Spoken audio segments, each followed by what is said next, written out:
It is a beautiful cold Wednesday morning where we shall keep you warm by talking about matters, finances, on Family Matters Financial Clinic. And today we're going to touch on a very interesting topic which touches on all of our lives: debt management. How did you get yourself in that situation? What is the way out? Is it a good debt or a bad one? There's so much to learn today on debt management because I have two experts, a lady and a gentleman, and they're going to talk to us about how to manage debt. They've been in debt themselves, and they're going to tell us how they got out of it and managed their financial situation. So talk to me. Welcome to the conversation on 20316 0786 316 316 on WhatsApp. Let us know what questions you have, your concerns, comments, and compliments as you go on in this very, very interesting conversation. Karibuni sana to the show, Mr. James and Carol. Please introduce yourself. James. Good morning, viewers. My name is James Mwangi, finance and HR practitioner, having an experience with debt. Fantastic. Happy to be here. Yeah, Karibu. Carol. Good morning, viewers. My name is Carol Kome, CK Consulting. I'm a business advisor, a financial advisor, and a licensed insurance agent. Okay. But most of all, I have gone through this journey. And there's a lot to learn and a lot to look forward to, knowing what to do or not what to do, and ideally how to survive through it. Yeah, yes. And I think we shouldn't be embarrassed of being in debt, isn't it? Because even our government is in debt, so who are we not to be in debt? Yeah, anyway. But there's a point that comes and we say this is a bad debt and a good debt. Carol, let me start with you. What is a good debt and what is a bad debt? Firstly, just because the government is in debt, yes, does not mean we should be in debt. Yes. Some of us find ourselves in that situation involuntarily. Others find ourselves in that situation because we were trying out something. Yeah. Others trying themselves because either an event in your life happened, maybe a sickness or something that really you have no control over. Right. But good debts and bad debts. Good debts are debts that help you grow eventually. Okay. That debts that do not go down the drain with you. E.g., if you decide to want a television, really, do you have to go and take a loan of 70,000 to have a 65-inch? Yeah. I mean, yeah. Is it necessary?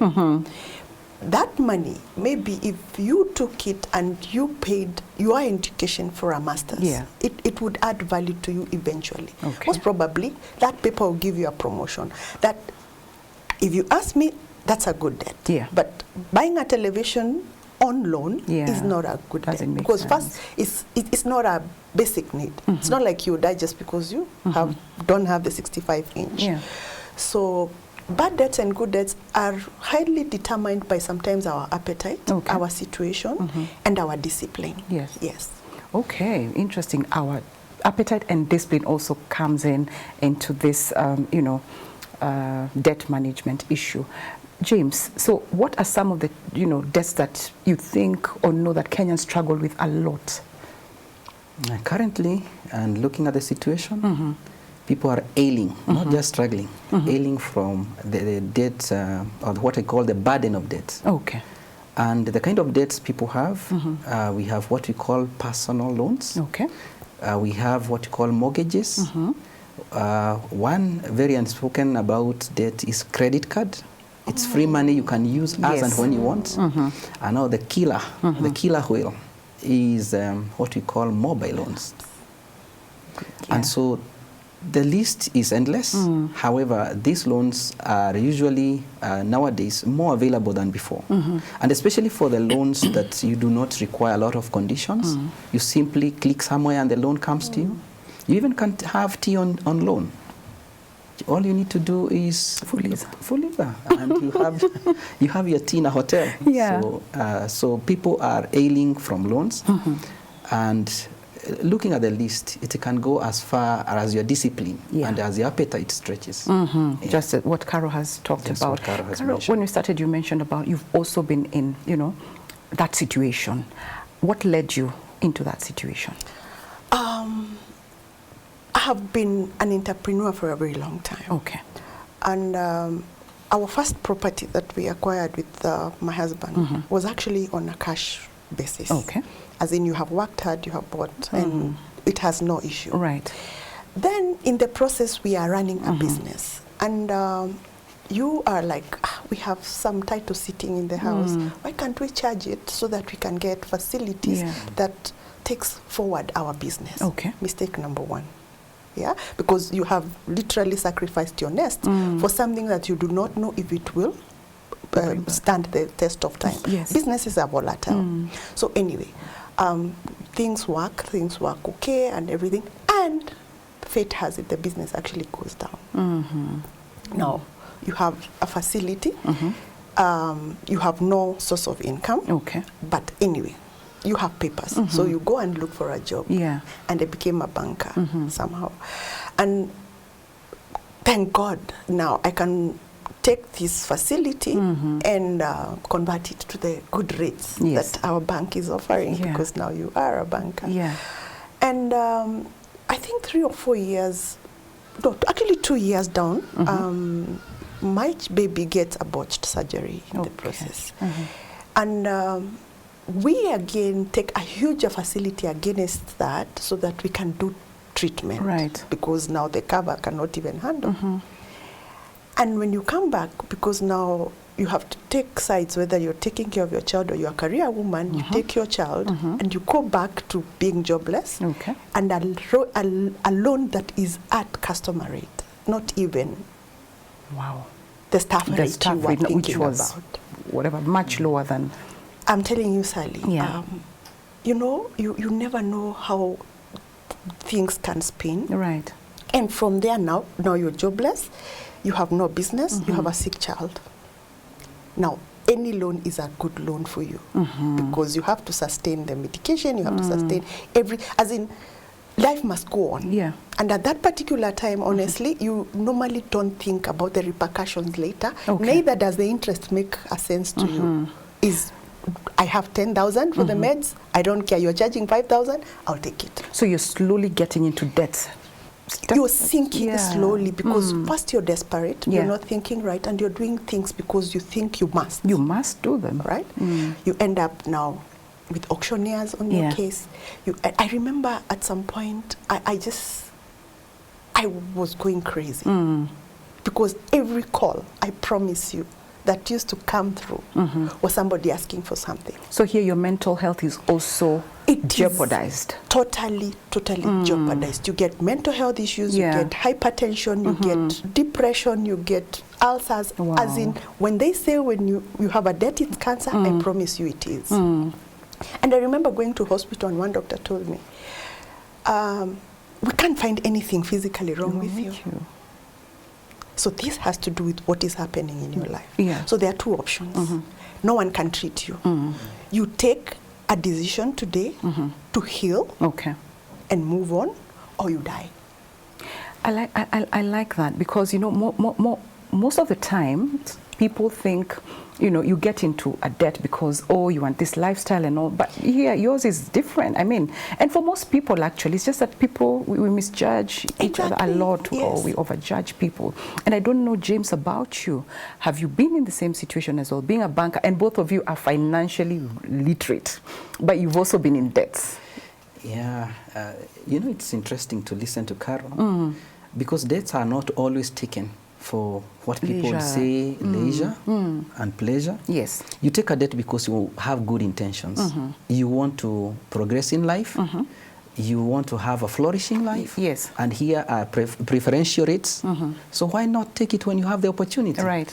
But as fate would have it, you have no agreement with the Most High. That if you take this loan, you will, circumstances will favor you all through. So for me, I remember in the year of 2014, right. My wife and I agreed to construct our home. And we did. And immediately we completed, we felt it was also important to go ahead and develop a home for our parents who are aging and almost coming to retirement. Yeah. And so we did. And that piled quite a bit of loan on us, all manner of loans. Yes. One is a mortgage for us. The other one are many personal loans piling on top of the other. Anytime we'd get to a milestone of construction, would pull a new one. And at this time, you're a banker still, Yeah, so I'm a the banker. rates are favorable. They're favorable. Oh, wow. And they're easy to get. Yeah. After all, it's my employer, and they can see I'm progressing. So the loans would be approved. Yeah. Actually, I was the man behind the loans. So it's accessing It's loans so was easy it was very easy. Get them. Unfortunately, Yeah. less than 2 years into the big loan, our bank is put into receivership. Oh, wow. Before 2 years. Wow. You have a loan here, a mortgage that should stretch all over to more than 20 years. And this bank has gone under. Okay. So you actually spin into confusion. How do you get out? I was just starting a family. I only have one child, planning to have many others. Yeah. I'm in debt. I'm not even sure that I have a job. And it calls for a lot of mental toughness, Right. Finding yourself, and really putting your head together, because you can lose it or decide to pull together and and work out a plan. And God works in miraculous ways. We were in a period of receivership for a long time. It was supposed to be a 3-month kind of thing, but it stretched for years. And as it stretches, gives you time to reorganize yourself.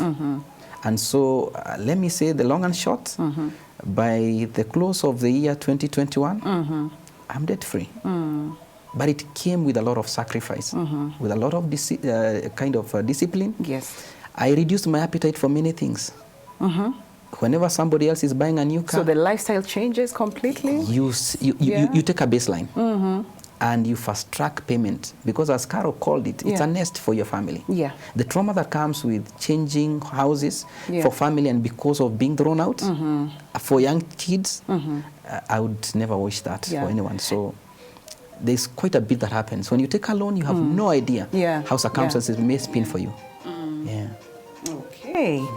I'm just here thinking that both of you at some point were overwhelmed by, the debt situations. What are some of the things or ways that you got yourself out when you felt, now this one, I'm getting overwhelmed? Carol, for example.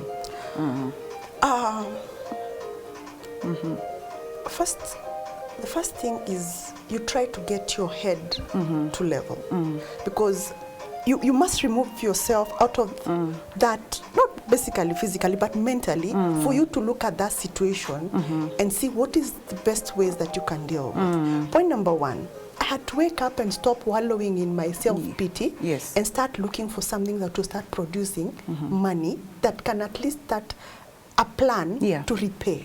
Okay. Because now the first thing is everyone thinks, okay, this woman has money, she's just refusing to pay our money, and that's why they're sending auctioneers, they are doing everything, they're sending goods everywhere. So it's a matter of coming out clean and telling them, look guys, I was a banker, I had the money then. Honestly, I don't have the money right now. Now there are two things. You can give me a bit of time, we work out a plan as I reorganize my life, or you can kill me. Because really, I don't have. And you can get rid of me, and you either be paid by insurance or you will know I'm not there to pay you.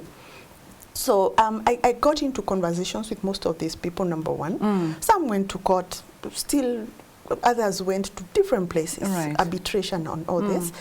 I actually at some point considered filing for bankruptcy. Yes. Wow, we're going to get, I like that, because we get but then the next thing that I decided is to look for something that will start bringing you income, even if it is little. Yes. So that you can start now giving 5 shillings here, 3 shillings there, 2 shillings there. And those that are not really necessary, you are like, hold on, I will come back to you.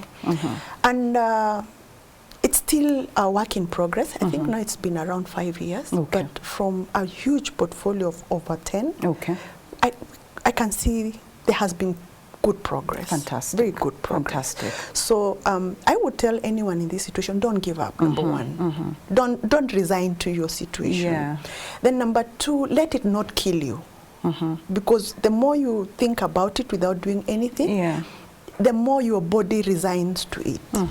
And once you now get sick, even that repayment will not happen. Yes. Number 3, please don't run away. Don't switch your phones. Don't change your address. Oh my goodness, that really irks these people. Yeah. Face them, talk to them. Do you listen, James? Let me tell you, when that situation hits, you have 2 options. Yeah. Keep level-headed or exit the world. Wow. Exiting is not a choice when you have a family. Yeah. So you only have one situation. Keep moving. Okay.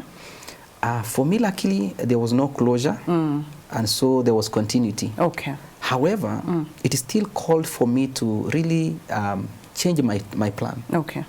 And fast-track the payments. One thing I would say worked for me, I've never believed in what we call debt consolidation. Okay. I never bring my loans together unless I'm pushed to the wall. I like having debts with different maturities. That's a model the government uses. Okay. So for anyone who would want to be indebted because their country is indebted, then let's check. Yeah, there's Eurobond and there are loans from all over. It's not one loan from one place. Because it's a conversation, you'll hear Kenyans saying, mi kwani deni, si hata serikali kona deni. So it is good when you say that there's a plan, there's a way they do it.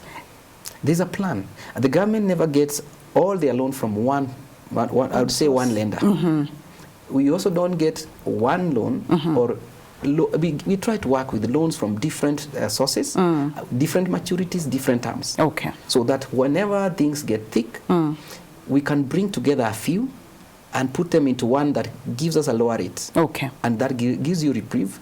And the reprieve can be used to even fast-track the loan itself. Okay. So any break for me that would come would be, I would be fast-tracking the mortgage. You see that the shorter-term loans would also kind of penalize you little in terms of interest expense. So the loan that you need to worry about most is the loan that is very, number one, long-term, okay, with a lot of expense tied to it. And with a lot of sentimental value because you're settling your family. Okay. So what happens is whenever you get anything little, you put it into the loan that it would easily take you down. Okay. But if you put everything together from the word go, a trend I see a lot of us doing in this country, on a bad day, no one can help you. That's the debt consolidation you're talking about. Debt consolidation. Okay. Yeah. And but consolidation works, but when you are strangled. Okay. So when Caro now says she is in this situation and she has to pull out, consolidation is not a good option. It may be the only option. Because you have very many loans from different persons, and especially what I call Shylock loans. Sharks they have no compassion. They're giving you money at exorbitant rates. Yeah.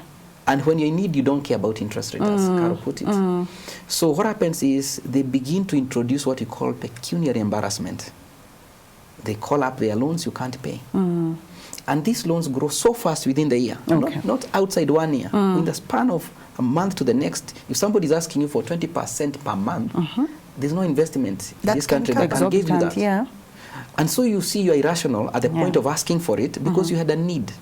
So if you don't keep track of how these loans and where they sit, people begin to embarrass you. Okay. So bringing loans together and with one person or a financier who would give you a preferential or somewhat a lower rate saves you from the embarrassment that comes with having too many people out there calling and giving you stress. Okay. So when you're in this situation, you're in a debt. So what comes first?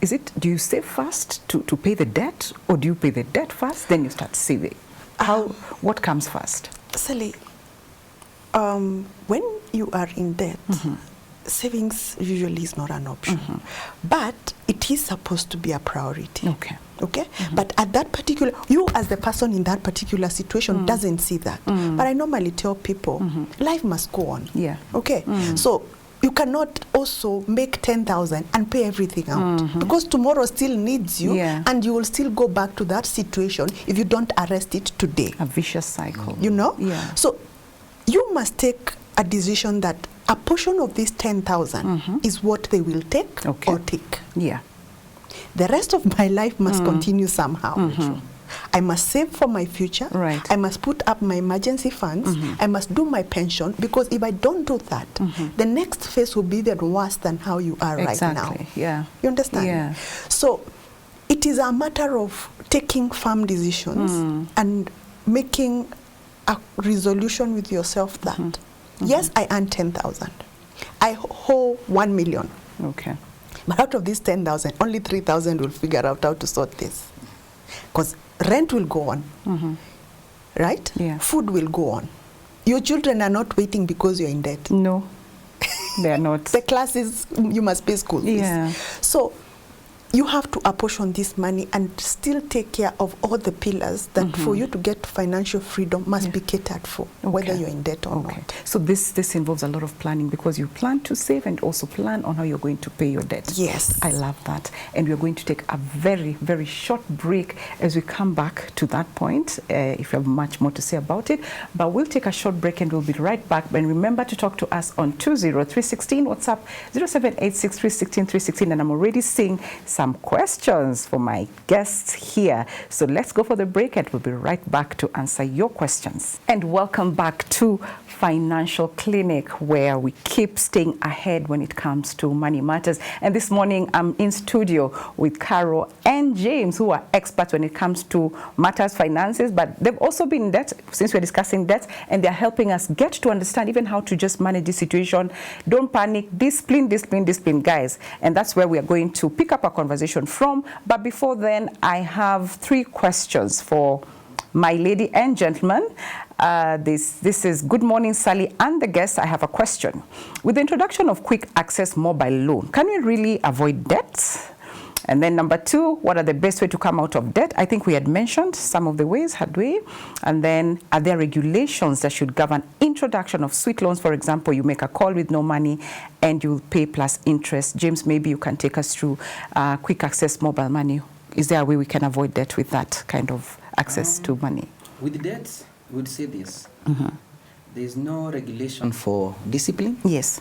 There's no regulation for appetite. We have to be self-disciplined. Okay. Romans 13:8 talks about we should not have any outstanding debt, but the one for love. Okay. And so if you take a debt, you better be sure that the intention is also to repay. Okay. A lot of us get into debt without a plan. You even don't know that you're getting yourself into Okoa Jahazi. Yeah. But you know you're calling without money. Surely it has to be paid by someone at some point. So it is possible to stay clear of debt unless you have a plan. Okay. And you have not just a plan. You really need to sit down and ask yourself, do you want to get there? Okay. So enticements doesn't mean that you have that you slept. So we can take care of ourselves. Okay. Carol, maybe you'll respond to this one. What are the best ways to come out of debt? Best ways to come out of debt is first acknowledge that you are in debt, as in be truthful to yourself. Sometimes we lie to ourselves, Sally. So go right down every small debt you have, and please be truthful. Then number 2, look at the impact of each debt in your life. The interest rates, the span, how long do you have to do this? Yes. What are the repercussions? Is it your home being sold? Are you being auctioned? Is it just the interest that is growing? What are the impacts? Then agree or put up a budget on how to start sorting each of them. Okay. Personally, I use the snowball method. Start with the smaller ones for motivation. Yes. I mean, if I do 10,000, I feel nice. So the next 10,000, I'll take it to the one which is 50,000. And in 3 months, you're like, okay, I've ticked this out. I've ticked this out. I've not gone back to Fuliz after clearing it. I'm not on Mshwari anymore. I've ticked this one. And in a short while, you find that there's movement. And in the process, you also learn discipline to live within what you have and what the means that you have. And somehow, also God gives you ideas to make more money that can help you in putting away the more debt that you have. So yes, first be intentional, then be honest, and then have a plan. Yes. I love that we keep talking about discipline. So money and discipline go hand in hand. Oh, yes. They're twins. They're twins. You cannot separate them. Okay. Anytime you try that, you fall into what we call a debt trap. Okay. When you're ensnared, you fall into bondage. Okay. The only a way out, you have to admit.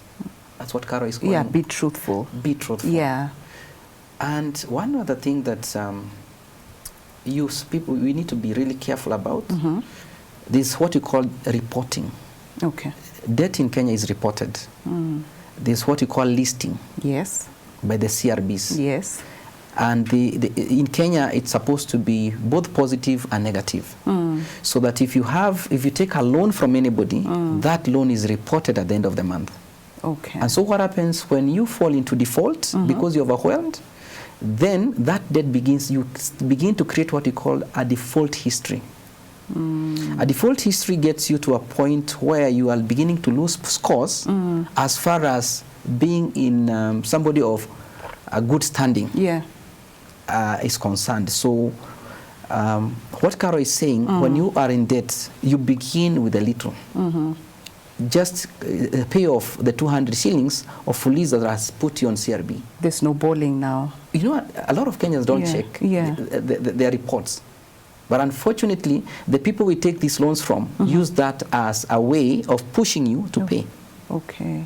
Yeah, so begin by paying the smaller ones, and as long as they begin to look like they have either fully settled or in a way there's movement, you begin again to awaken a good credit history.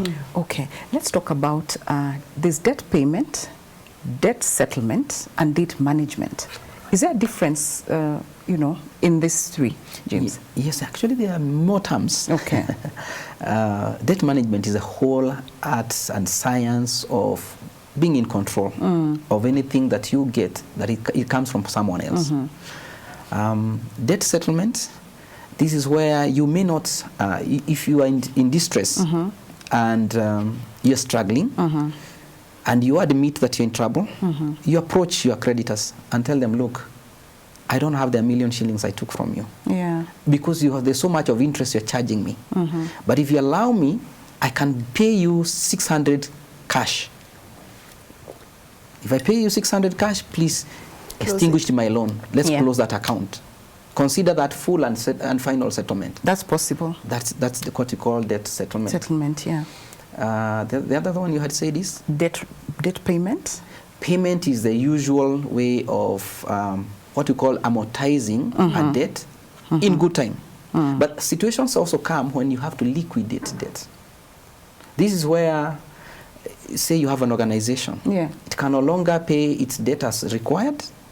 And so an official called a liquidator is appointed, who comes and takes the interest of the creditors, so sells the assets of whoever it is that is struggling and begins to defray those expenses or loans according to the order and the priority that there is. Yeah, so all these terms come to play. And then, of course, we had mentioned earlier, consolidation. Yes. Where you are saying it's another way of working it out.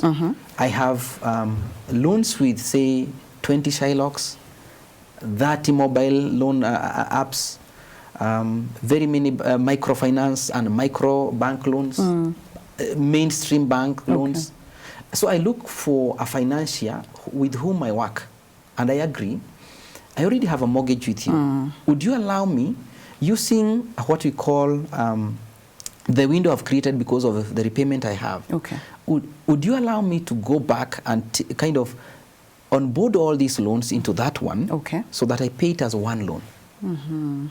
Especially in the banking sector, that is what happens. If we find any of our colleagues out there struggling, we look at them what we would call one main loan that has a long tenor, onboard the small ones, and now look like this person has one loan. The only downside to this is that, like, say, consolidation postpones your current obligations to a future time when you're older, sometimes less attractive. And so, in a way, we are pushing our current obligations into the future. However, and nonetheless, it allows you some reprieve, which is a better thing than defaulting. I can see Carol really agreeing to that. And Carol, I'm coming back to you with, now you're out of the debt. What were some of the top financial goals after you got out of the debt, or even got some reprieve from the debts that you had? Putting up a nest. Look, why was I in debt first? my medical situation did not handle. So if I went to another situation like that, I would be worse than off than now, because now there's even no house to mortgage. You understand? Yeah. So first thing is take care of the medical cover. All right? Yeah. Number two,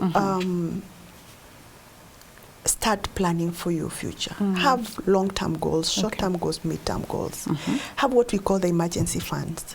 The craze right now about the money market funds, people think is an investment or saving plan. It's really a short-term place to put up your money, and I tell people it's a glorified bank account, sorry, but it's just putting your money away where you can still access it, which now stops making it a saving plan, because as long as you can dip into it, I trust me, Sally, it's not a saving plan. It's not. So I put up policies, long-term endowment investment policies. You beef up your pensions, you start working with mid-term goals. Ideally, what you have right now, you start distributing it in ways that it will sort you out now, it will sort you out in a few years, and it will sort you out in the long term. Yes. What would be your advice? Because now you're the banker, both of you are also being a banker. For people who have irregular income or low income and they're struggling with debts, really, what would be your advice to such people? First, once you acknowledge, see, it begins with admitting that you're in trouble. And whenever you're in distress, the only thing to do is to SOS. Yes. So the moment you arrive at that point where you admit, I am heavily indebted, I'm not able to move, I'm strangled by debts, the next thing you do is approach whoever it is that has lent you money. And begin to have conversations with them. Finding out whether, in a way, if it's the Shylocks, whether if whenever you get this, what we call them bullets, bullet payments, because they're not regular. Asking them, if I get 20,000, your interest spins all the way to 30,000. Can I settle? And this is where the debt settlement works. You have that kind of conversation. If you have other financiers who would be willing to take on board, to refinance you, because this is what you call refinancing. Refinancing is where you're collating all your debts, bringing them to one nest with a financier who is willing to bail you out. So even if you don't have regular income, this is where it calls for debt restructuring. Restructuring is where anytime you find yourself at a point you're struggling, you just approach the financier and tell them, look, I thought this was working for me. Money is becoming scarce and harder to get. Can I stretch this loan so that I reduce the repayment?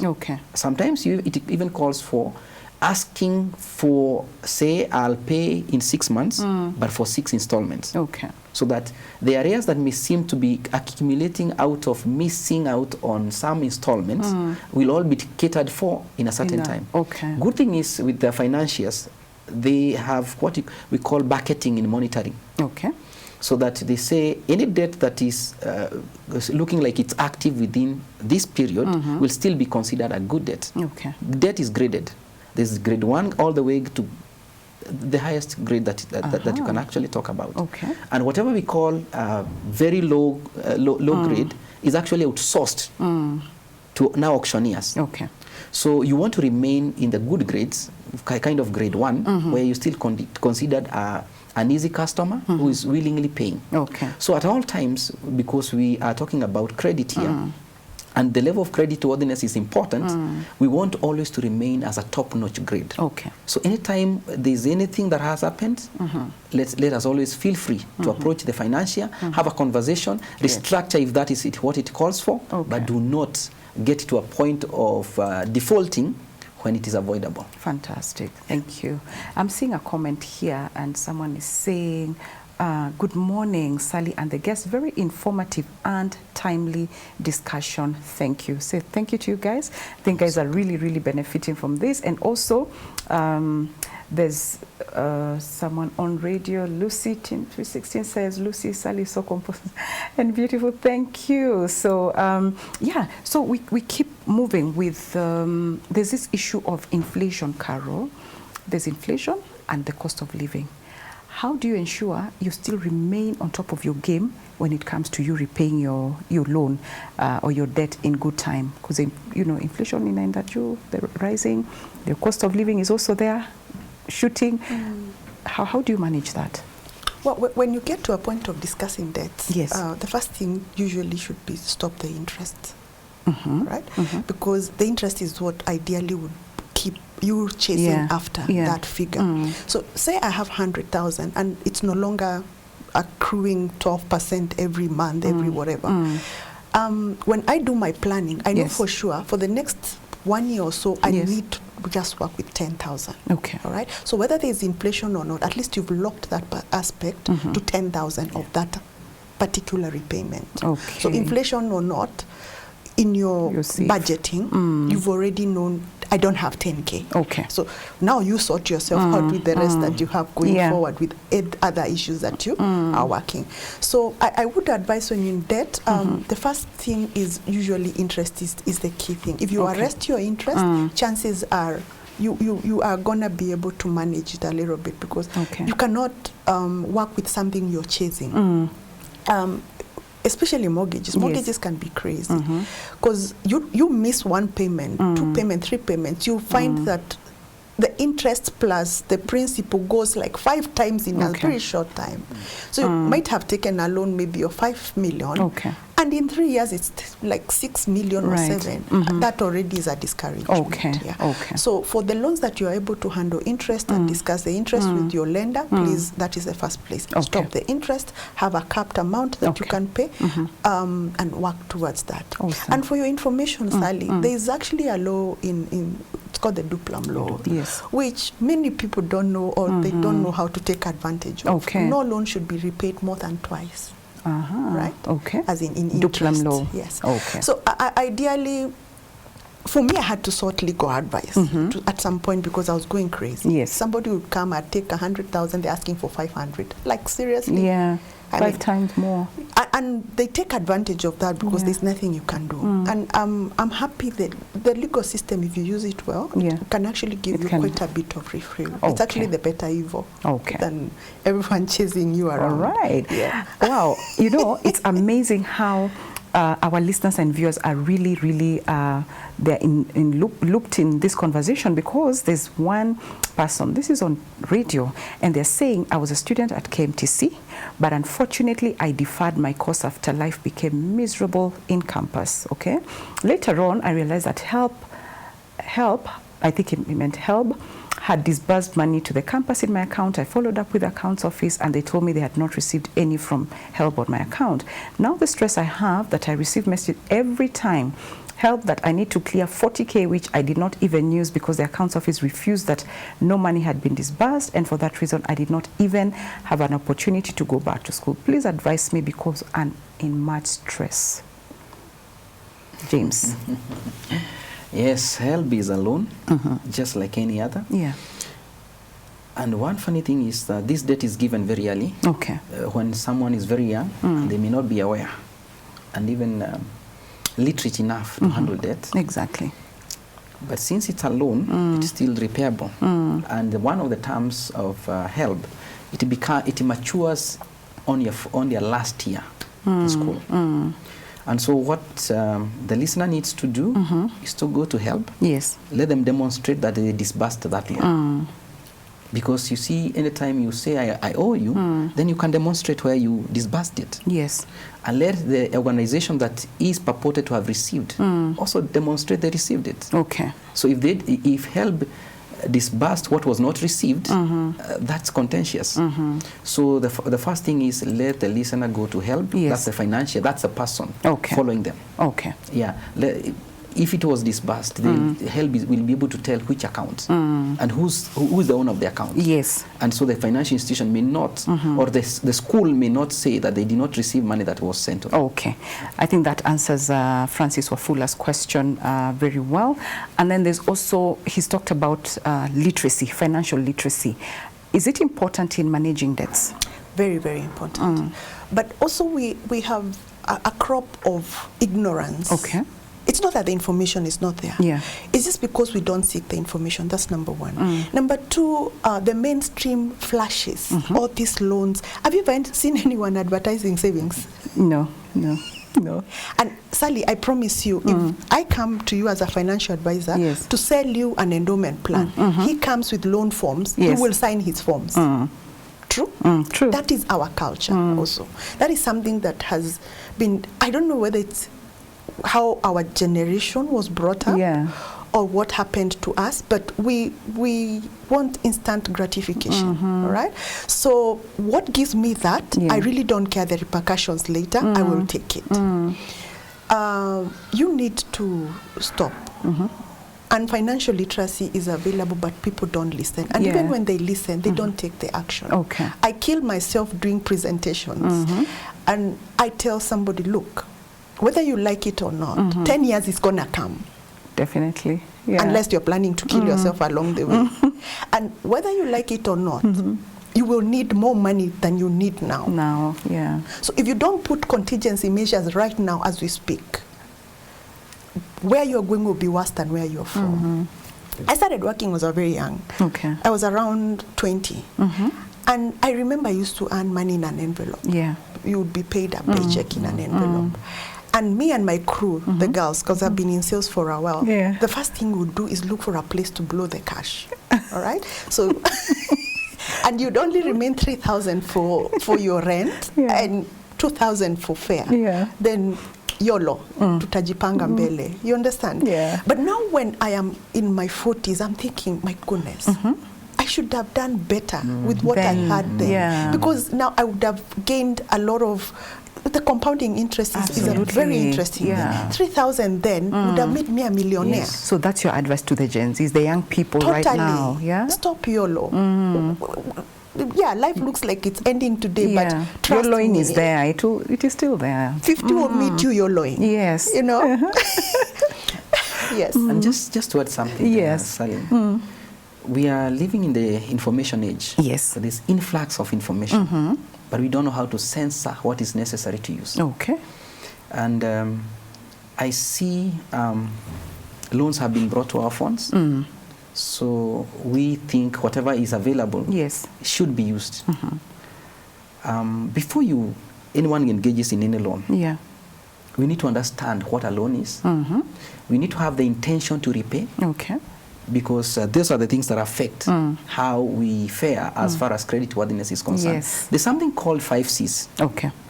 And whenever any one of us knows about the 5 C's, because that is what any financial institution, we'll evaluate you on a scale of 5 C's.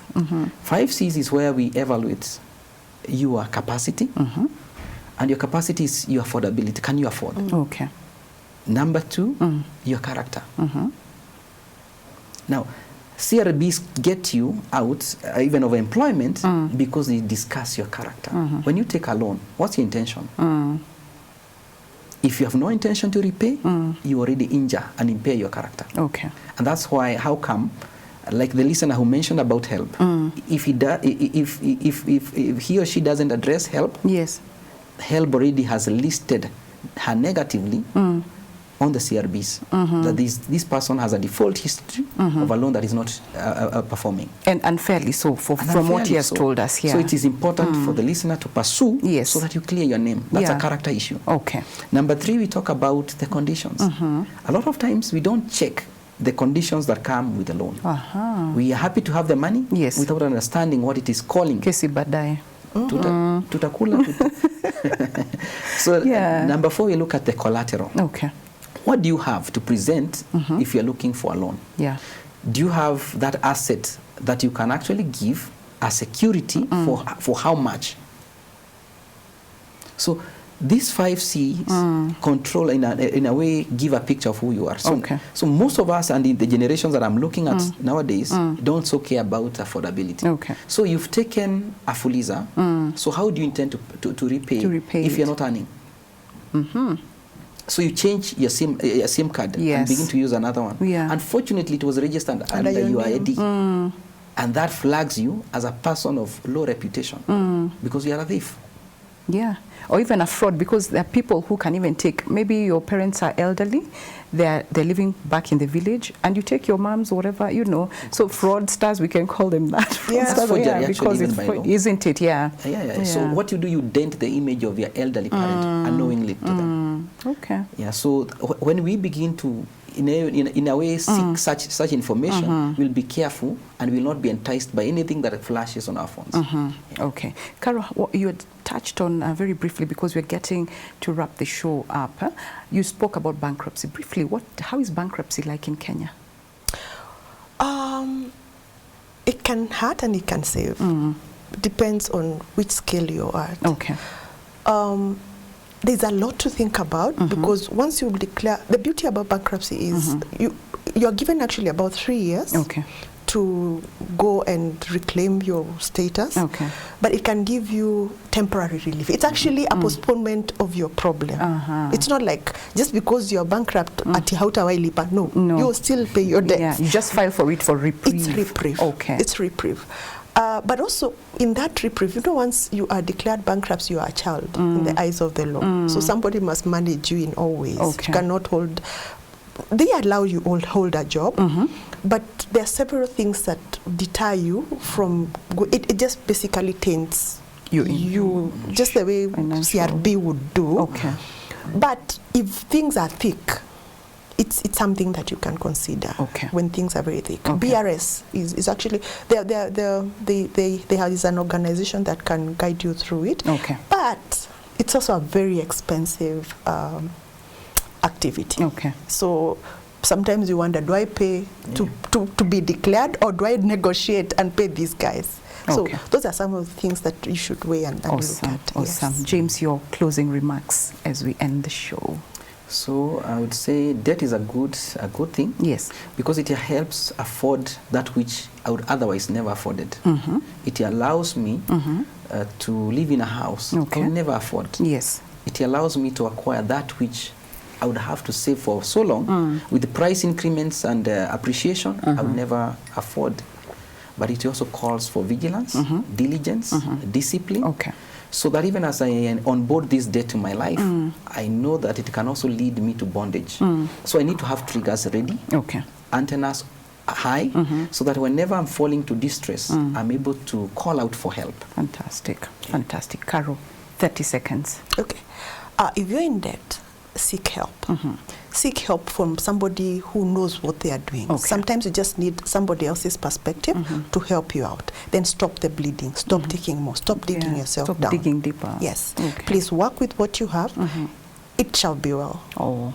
It shall be well. That wraps it up for us so well, my dear viewer and listener. You've been told discipline, you know, forecast, even still saving and budgeting, I think, works with debt management, you know. And so keep it there, and it shall be well, as Carol, you know, puts it very, very well and encouraging. And thank you so much for your time, your comments, your compliments, your questions. We really do appreciate it. And it's my belief that you've learned quite a bit. And I'm thinking this show, we'll have a part 2 of this, guys. Yeah, it was really nice and informative. Thank you so much. And also, thank you to our partners who've been with us, holding us to ensure that we are on air, just, you know, keeping Jesus in the airwave. And so if you're there and you may want to be part of us, just, you know, send your name, the word partner, to 20316. WhatsApp us on 0786 316 316. And you can also send whatever donation, whatever God has blessed you with. Just send it to us. It will go a long way to keep this going, to keep beautiful content for you to keep learning, and also our Savior Jesus Christ on the airwaves. God bless you. And remember, if you want to donate, just send your donation to pay bill number 316 and the account number will be your phone number. Thank you so much.